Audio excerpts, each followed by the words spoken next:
A law change being pushed through to limit the number of dogs on rural Waikato properties has residents concerned. The Waikato District Council wants a 2-dog per property limit unless a permit is granted. But residents say there's a lack of clarity over the rules and they're worried about the future of their pets. For more on this, Waikato-based canine behaviourist Darren Rowe. Darren, thank you for joining us this morning. Good morning, Melissa. Good morning. So just to clarify, this will not apply to working dogs. So it's not going to apply to farm dogs, but it does apply to pets. So how many properties or families do you think this is likely to affect? So there's about, I think the last count was about 900 properties in the Waikato rural properties with dogs. And from that, there about 660 or 670 people put submissions in. So it's like 2/3 of the whole population of dog owners in Waikato actually come up against this law change. Wow, okay, so that's a big number of people potentially affected. And let's just go back to why this came about, which was that there had been 58 complaints about dogs in rural areas over 5 years. So 156 dogs had been found in poor conditions and showing signs of neglect. But that related to just 7 properties. I think it might have even been 5, actually, I'm not sure. 5 properties. Yeah. So is this a case of a sledgehammer hitting a pin? Oh, I think definitely. I think a bulldozer has been used by many people. It's a little bit better. I think all dog owners really don't like the idea that there are dogs out there that are being kept badly. I mean, that's for sure. No one's arguing about that. But I think what they're arguing is that the way that the Waikato Dog Control or Council have actually trying to apply the changes just aren't going to work. And we've had in the hearing, we had all sorts of people coming, about 71 people in the hearing actually expressed their opinion. And one of those was all the rescue centres and the SPCA. And they all said that the kind of way they're going about it just isn't going to work. So you've obviously been involved in discussions. Do you know where the decision is at, or do you feel that you've been listened to? Sometimes, but generally speaking, not. I mean, the 22nd, 23rd and 24th was where the hearings or the decisions were going to be made.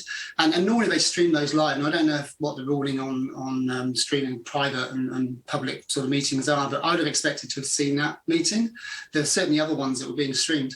And it would be great if that decision was made. What they've said is that they're not going to do the ruling until about 20 days' time when they've had the full council meeting. So we've left ourselves again, all the dog owners now are sat there going, well, what do we do? You know, I've got friends that are moving to the Waikato. They don't know whether they're going to be able to have their dogs on their properties. It just throws up all sorts of problems, really, for dog owners in the Waikato at the moment. Yeah, so what does it mean for people who currently have more than 2 dogs as pets on their property?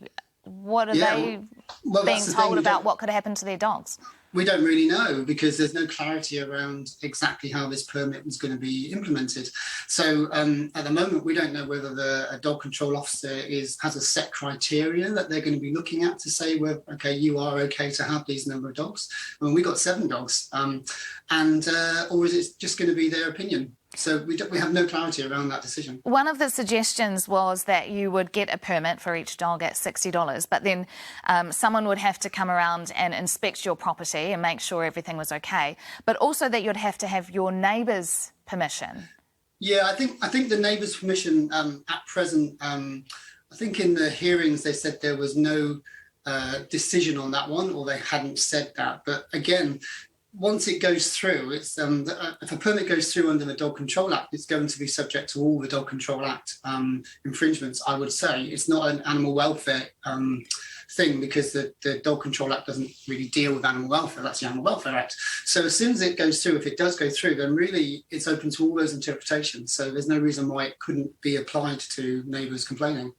Which is crazy because they could try and decline it for all sorts of reasons, not just treatment of the dogs. Exactly, that's right. And I think that's the bigger concern that once the law passes is what happens later to that law, how it gets interpreted later on. I think that's the biggest concern for most people. Darren, just explain how, I mean, we know about how important are dogs on rural properties. They're part of the family, and to have this kind of change, how are people feeling about being targeted in this way?